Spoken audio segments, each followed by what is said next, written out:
Break के बाद स्वागत है आपका।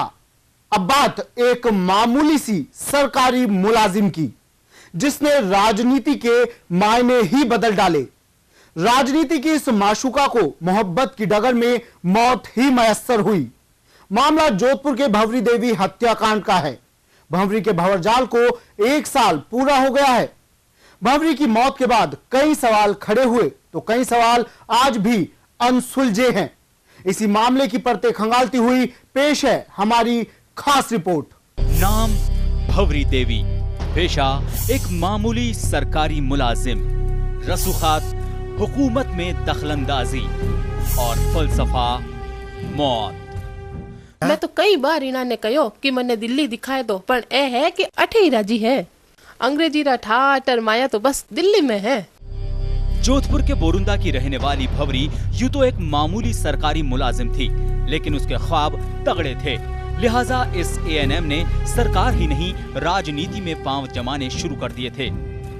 राजनीति के सफर में भंवरी ने कांग्रेस विधायक मलखान बिश्नोई और पूर्व मंत्री महिपाल मदेरणा से नजदीकियां बढ़ाई, लेकिन वो अपनी ही राजनीति के भंवर जाल में उलझ गई।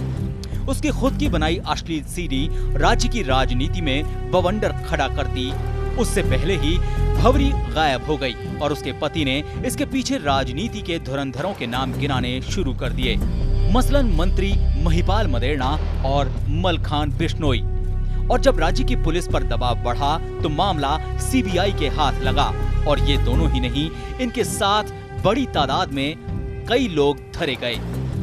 राजनीति में तख्त को पाने की ख्वाहिश ने भंवरी को खामोश कर दिया। उसने राजनीति के पत्तों को बड़ी ही संजीदगी से सजाया तो सही, लेकिन वो खुद इन पत्तों के नीचे दब गई। भंवरी मामले की परतें खुली तो कई नामी हस्तियां सीबीआई की गिरफ्त में आ गईं। खासतौर से पश्चिमी राजस्थान के दिग्गज कांग्रेसी परसराम मदेरणा के बेटे महिपाल मदेरणा और दिवंगत नेता राम सिंह के बेटे मलखान बिश्नोई भंवरी के जमाए पत्तों में एक एक करके ताश के पत्तों की माफिक धराशायी होते गए और मामला बवंडर के रूप में सामने आया। खास बात यह रही कि भंवरी ने इस अश्लील सीडी में मदेरणा से मोहब्बत की बात कही थी, लेकिन वो इस बात को भूल गई कि झूठ मूठ की मोहब्बत उसे मौत की चौखट तक ले जाएगी, और ऐसा ही हुआ। भंवरी ने मदेरणा को फंसाने की खातिर सेक्स सीडी बनाई और उसके एवज में राजनीति में डंका बजाने के लिए अवैध तरीके से रुपयों की मांग करने लगी। और फिर वो ही हुआ जिसका उसे अंदेशा तक नहीं था। भंवरी कभी मदेरणा तो कभी मलखान को धमकाने लगी और रुपया वसूलने लगी। उसने ये नहीं सोचा कि मोहब्बत की आड़ में वो सिर्फ राजनीति की माशूका बनना चाहती है, और वो ये नहीं जानती थी कि मोहब्बत में बनी माशूका उसे मौत की तरफ ले जा रही है।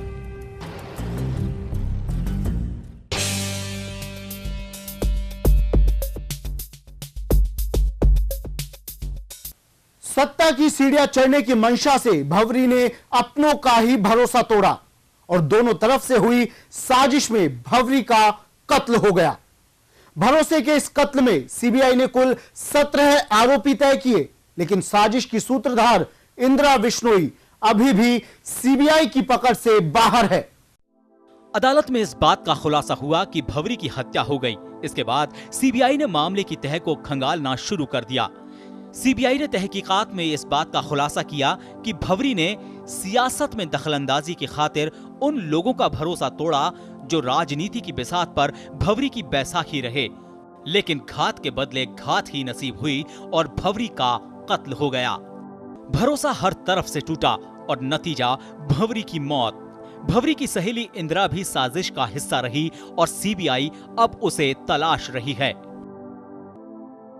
इस मामले में हर तरफ साजिश ही साजिश थी। भंवरी पैसा वसूलना चाहती थी, सोहन की तिकड़ी पैसा हड़पना चाहती थी, और कुछ इशारे थे जो भंवरी का खात्मा चाहते थे, और विधायक मलखान की बहन इंदिरा साजिश के तार जोड़ने का काम कर रही थी।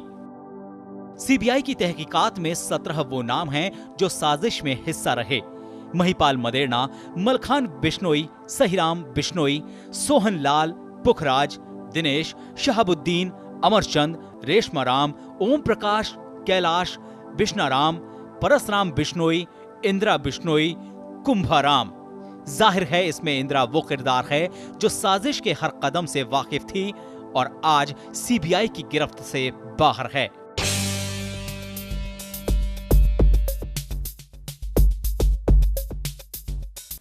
भंवरी के भंवरजाल में भंवरी का सिंदूर भी बेवफा निकला।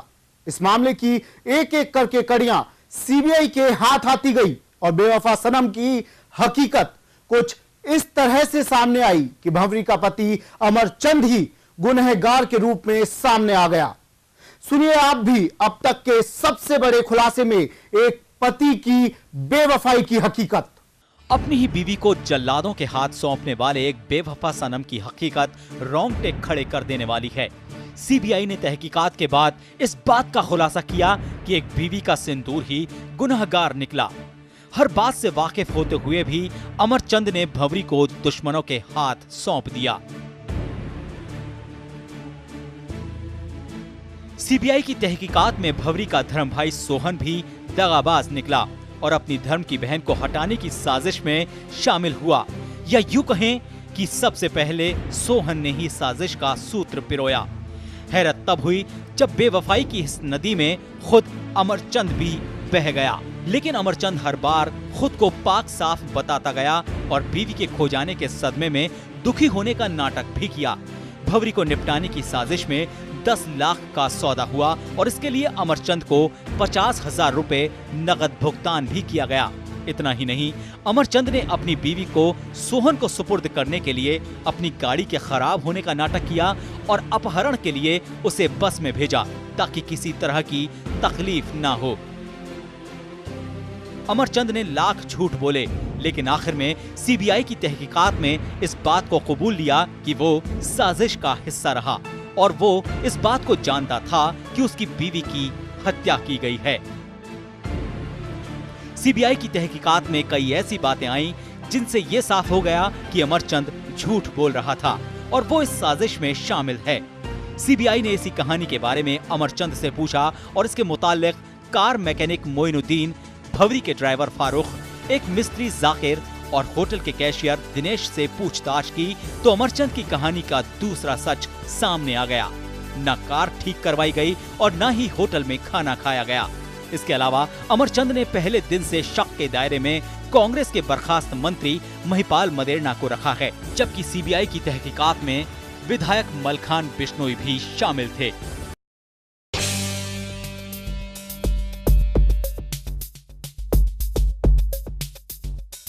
सीबीआई ने फलौदी के जालोड़ा की बहती नहर से भंवरी के दस्तावेज बरामद किए और अदालत को बताया कि किस तरह से भंवरी की हत्या कर उसे जलाया गया। लेकिन तहकीकात में कई ऐसे सवाल रहे जिनके जवाब सीबीआई के पास भी नहीं हैं।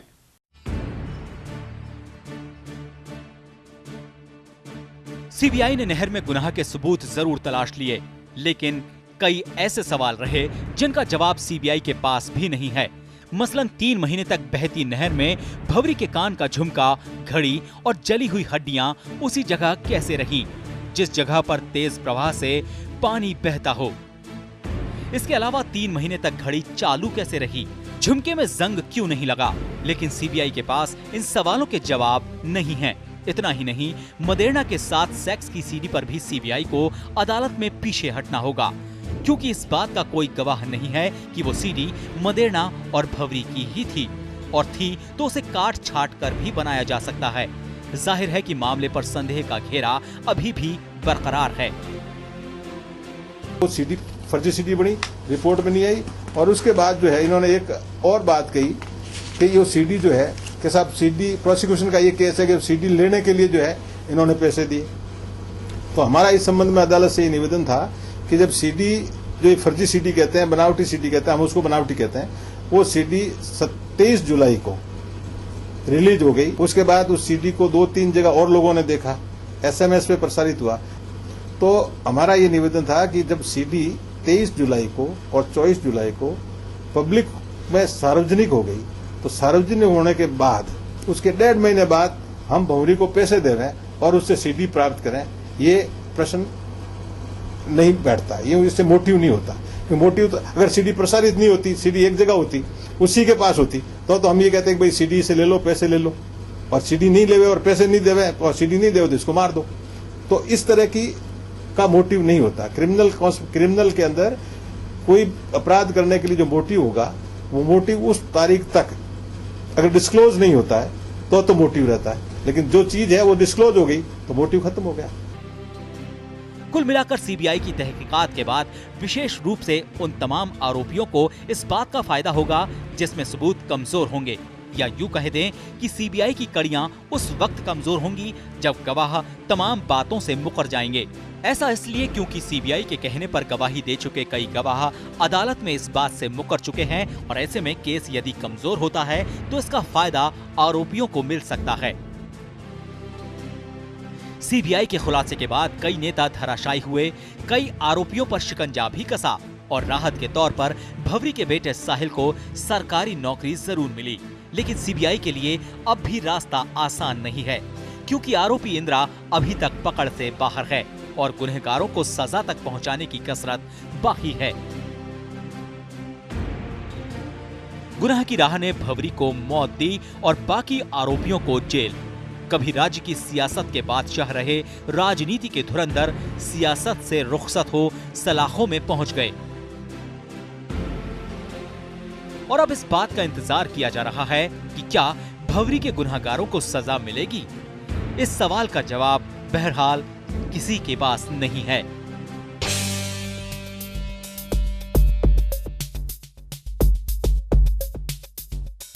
भवरी के भंवरजाल का खुलासा होने के बाद महिपाल और मलखान से उनकी राजनीतिक पार्टी कांग्रेस ने तो किनारा कर लिया, लेकिन चारित्रिक पतन के बावजूद इन दोनों का परिवार इनके पीछे हमेशा दीवार की तरह खड़ा रहा।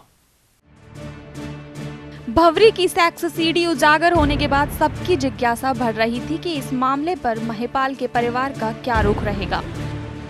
लेकिन महिपाल की गिरफ्तारी के तुरंत बाद उनकी पत्नी लीला मदेरणा ने मीडिया के सामने मुखातिब होकर अपने पति का पुरजोर बचाव किया।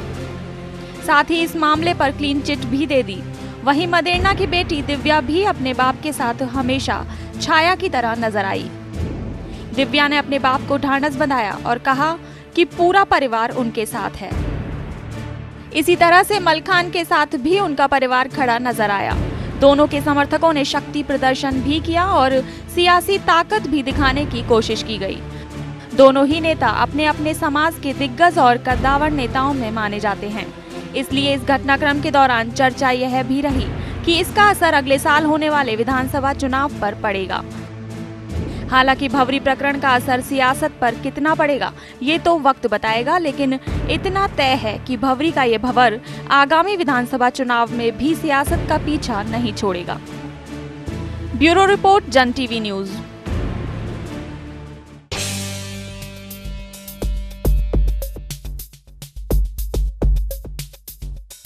क्राइम रिपोर्ट में आज के लिए इतना ही। अगले एपिसोड तक के लिए मुझे दीजिए इजाजत। नमस्कार।